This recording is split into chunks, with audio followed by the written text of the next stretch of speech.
We're on the air, and this is Radio Entrepreneurs. And I'm glad to say that we are right now sitting at the JFK Museum on Main Street, Hyannis. And we will be all week for Radio Entrepreneurs as we do Cape Cod Week. And our host for the week, besides the museum, the human host, is John Allen, who is director of the museum. Welcome, John. Well, good morning, Jeff. Thank you very much for having me. We're excited about this week. It's great, and we really appreciate, John, having you here and on the show. Why don't you tell us a little bit about the museum, what it is, because this is a non-political museum, isn't it? That's correct. You know, the world knows, for the most part, that the Kennedy epicenter is on Cape Cod. You know, the one question people ask when they come to Cape Cod is, where's the compound? You know, that's kind of one out of 100 would not say that. Most of them would say that. I bike all my out-of-towner guests by the compound. There you go. And the fact of the matter is, this museum was started it'll be 23 years in July, as a way to bring the Kennedy connection to the visitors, because you can't really get to the compound. It is you know, not open. So for the last 22 years, we have been growing a regional museum which focuses on the life and the family of President Kennedy.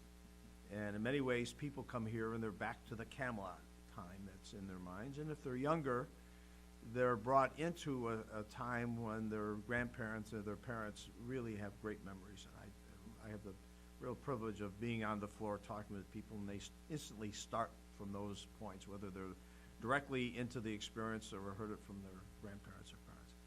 And so we really have become an important way to present certainly the public life, the commitment to public service, the whole family dynamic that's still very much alive today for the Kennedy family and what people admired. And more importantly, how they cared about what was going on in the world and their own way of finding the resources, the people, and the time to get that work done. Well, you know, you obviously are much more versed in this whole building than I am, but as I walk through it, I feel like I'm experiencing a grand family, a famous family, and their experience as a family on the Cape and in Hyannis, but also in their role in the world, how they live that role in the world through Hyannis. And that's different than other museums that I've been to about people like this. I mean, so you really get that Cape Cod Kennedy relationship. It comes through in every picture. I mean, you look at some of the pictures and they evoke so much emotion and feeling. They do. In many ways, they could be pictures that you took of your own family, whether it's at the beach. My family's not that good looking. Well, you know, take the looks out, but more importantly, they really convey, whether it's an event. We have one photo showing a dinner for the 75th birthday of the Ambassador Kennedy. And the children with the president are singing happy birthday to their dad, right? Right. And they're sitting around the dining room table with hats on, birthday hats.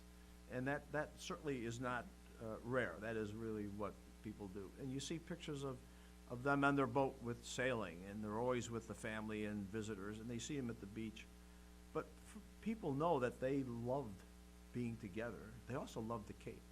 This really, when all comes down, you talk to any of the Kennedy generations, and when we have a family tree that shows, you know, from the ambassador and Mrs. Kennedy, there's a very large number of Kennedy third and fourth generation.